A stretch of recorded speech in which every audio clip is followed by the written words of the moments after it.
Sobre el Mago de Oz existen un montón de leyendas, mitos y datos oscuros. Por ejemplo, la nieve que se utiliza en esta escena está realizada con amianto, una peligrosa sustancia usada sobre todo para materiales de construcción y que con el tiempo se ha descubierto que es altamente tóxica. Que hoy me gustaría hablaros sobre un posible subtexto que se encuentra escondido en el Mago de Oz y que tiene que ver con la historia económica de los Estados Unidos de finales del siglo XIX. He descubierto que el autor de la novela, Frank Baum, estuvo muy implicado en las elecciones de 1896 del lado de los demócratas, que planteaban en su programa una solución para acabar con la acuciante crisis económica que sufría el país, incorporando la plata como valor de cambio. La mítica figura del espantapájaros que acompaña a Dorothy durante toda la aventura, según esta lectura, se identificaría con los granjeros que no tuvieron el cerebro para no caer en la trampa económica propuesta por los banqueros de los núcleos financieros más importantes del país, colocados en las dos costas. Esto explica también lo de las brujas malas del este y del oeste, como una metáfora de esos tiburones de las finanzas. La novela nos narra la historia de una niña que es arrastrada por un tornado junto a su casa y su perro. Después de más de un día de viaje, aterriza sobre la bruja mala del este, acabando con ella. Gracias a eso consigue el respeto de los lugareños, pero a Dorothy no le interesa tanto el estatus que le otorgan los personajillos de la zona como volver a su casa, en Kansas. Para hacerlo, la bruja del norte le aconseja recorrer el camino de baldosas doradas para llegar hasta el Mago de Oz, que habita y dirige la ciudad Esmeralda. En el subtexto, esta carretera sería el patrón oro y la meta es Washington DC.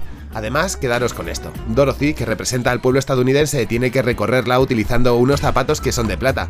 Y es que a finales del siglo XIX existió una grandísima crisis económica en los Estados Unidos relacionada con la liquidez y con los límites que tenía el patrón oro para sostener todo el sistema financiero. Muchos políticos demócratas plantearon que asumir junto al oro un patrón plata iba a solucionar el problema. Volviendo al texto.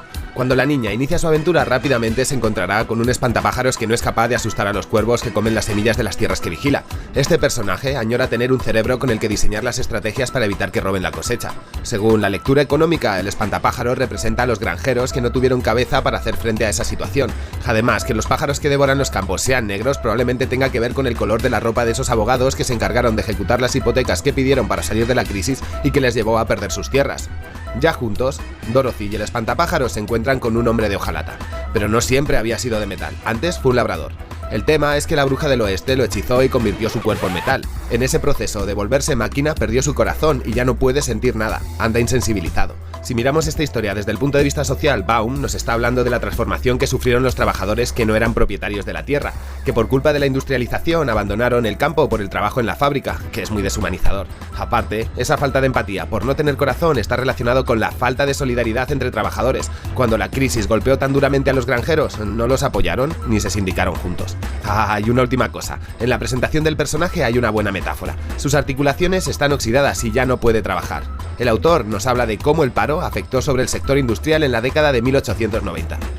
Y seguimos, que hay mucho más, porque los tres juntos continúan hasta que en el camino los asalta un león, que lo primero que hace es golpear tanto al espantapájaros como al hombre de hojalata, y se dispone a comerse a Tutú, el perro de Dorothy.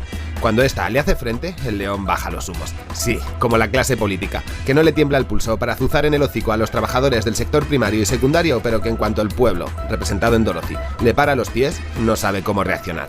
Por otro lado, el león va en busca de su valor, el mismo valor que le faltó a la clase política de finales del 19 para afrontar el cambio del patrón oro a uno mixto. Probablemente este personaje tenga que ver con la figura de William Jenkins, un político que realizó un discurso muy incendiario donde dijo: no crucificaréis a la humanidad en una cruz de oro. Vamos, que tenemos un león que ruge mucho, pero le falta coraje. Y ya que estoy presentando a los principales, falta el más importante. El objetivo es llegar al Mago de Oz, que resulta ser un farsante. Actúa como cualquier presidente de gobierno. Hace promesas que luego no cumple. Pero hay algo aún mejor. Además es algo que aparece muy subrayado en la novela, pero que todas las adaptaciones cinematográficas pasan por alto. Para acceder a la ciudad Esmeralda necesitas ponerte unas gafas que además llevan una llave para que no te las puedas quitar. Todo con la excusa de evitar que te ciegue el brillo del oro.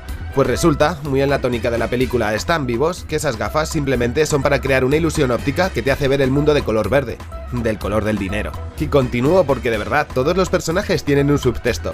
Como os dije antes, las brujas del este y del oeste son los banqueros. Tened en cuenta que esas son las regiones de los Estados Unidos llamadas al comercio por su salida marítima y que con el tiempo se han convertido en los referentes del motor financiero del país. Y mirad, la bruja del oeste tiene sometido al pueblo en régimen de esclavitud y los obliga a trabajar bajo sus intereses, sin darles nada a cambio. Mirad, esta prenda tiene un poder mágico que se mantiene oculto hasta el final de la obra. Su uso consigue que la niña cumpla su objetivo. La plata es la solución a los problemas. Además, quedaros con esto. En la novela, tras acabar con la bruja de Occidente, a todos los personajes les dan un objeto que ya tenían, pero mejorado con plata. Por ejemplo, el hombre de hojalata recibe un hacha nueva que brilla como plata bruñida. Y hay mucho más, atentos. Algo que me llamó poderosamente la atención y que refuerza este subtexto económico que tiene el cuento infantil es el capítulo en el que Dorothy acaba atrapada junto a sus amigos en una plantación de amapolas. Y es que no es muy habitual que unos personajes infantiles acaben colocados. Doy por hecho que ya sabréis que de esta planta se extrae el opio y con ello subproductos del tipo heroína y morfina. Pues bien, durante el siglo XIX hubo un periodo muy cercano a la Guerra de Secesión en la que esta planta fue cultivada de manera masiva en grandes plantaciones, llegando incluso a ser un problema para la población. Por un lado, muchos soldados después de la Guerra de Secesión acabaron enganchados. De hecho, a este mal se le llamó la enfermedad del soldado, y no solo fue consumida por militares durante ese periodo, fue algo que afectó a todos los estratos de la sociedad, incluido a los niños. No sé si conocéis el jarabe relajante de la señora Winslow, puesto a la venta en la segunda mitad del siglo XIX, y compuesto por morfina y alcohol, una combinación explosiva. Pues era recetado a los pequeños más nerviosos de la casa simplemente para que no diesen guerra. La verdad es que la historia es salvaje.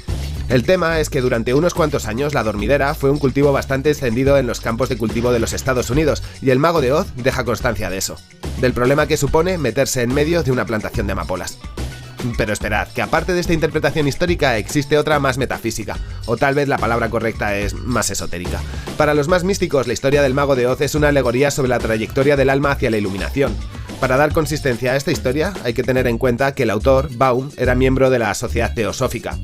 Por si acaso a alguien esto le pilla a pie cambiado, que sepáis que es una organización fundada en 1875, dedicada a la investigación de asuntos relacionados con el ocultismo y con la sabiduría espiritual.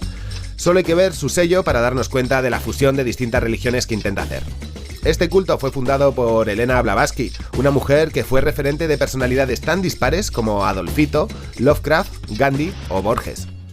Eso podría explicar el nombre del mago, que reúne varios autores de la mística universal. El Mago de Oz se llama Oscar Zoroastro, Isaac, Norman, Henkel, Emmanuel, Ambrosio Diggs. Dios, el Mago de Oz tiene nombre de Borbón. Por sacaros un par de ejemplos. Zoroastro hace referencia a Zaratustra, un filósofo y profeta oriental que sentó las principales bases del cristianismo y que relacionan con la figura de Jesús de Nazaret. El Isaac creo que pertenece a Isaac Newton, que aparte de científico fue un influyente alquimista. O el subnombre Ambrosio hace referencia a un conocido obispo de la etapa del cristianismo primitivo. En fin, que el nombre completo del Mago de Oz hace un guiño a muchos de los grandes personajes espirituales a lo largo del globo y en diferentes periodos de la historia. Bueno, pues según esta lectura, el espantapájaro representa la mente. Si os dais cuenta, el personaje es encontrado en una estaca de la que no se puede mover. Símil sobre el comportamiento de la mente analítica y lógica, le falta dinamismo, no tiene creatividad. Según esta teoría, para alcanzar un estado más elevado se necesita poner en marcha los dos hemisferios del cerebro. Por otro lado, el hombre de hojalata simboliza la parte del cuerpo relacionada con las emociones. Si este personaje se oxida, sobre todo cuando llora o cuando siente, es porque el autor nos intenta decir que los traumas emocionales nos oxidan. Por eso, durante toda la novela, cada vez que siente, sobre su cuerpo se dan esos cambios que le hacen ser rígido y constantemente requiere de la atención de sus compañeros para no acabar pudriéndose. Y es que ellos constantemente tienen que estar lubricándole para que sus lágrimas no estropeen su cuerpo. Seguimos. El león cobarde es la representación del miedo que nos paraliza en la vida. La falta de acción nos limita, nos hace perder autonomía. La vida es hacer. En fin, todos los protagonistas principales de esta historia forman parte de unas enseñanzas esotéricas que buscan el ascenso espiritual de nuestro alma. Según esta teoría, los personajes recorren un camino de baldosas amarillas, que sería la vía y la iluminación del ser. O mejor dicho, son las distintas partes del espíritu que debes cultivar para llegar a un estado superior que se materializaría llegando a Oz. Aparte de todo esto que os estoy mencionando, se encontrarán recurrentes guiños a la numerología. Distintas cifras mágicas aparecen durante toda la lectura. Veremos sacrificios de 40 en 40, caminos compuestos por 7 corredores y 3 tramos y cosas así. Y ya que estamos en estas, ¿alguien se ha preguntado por el título?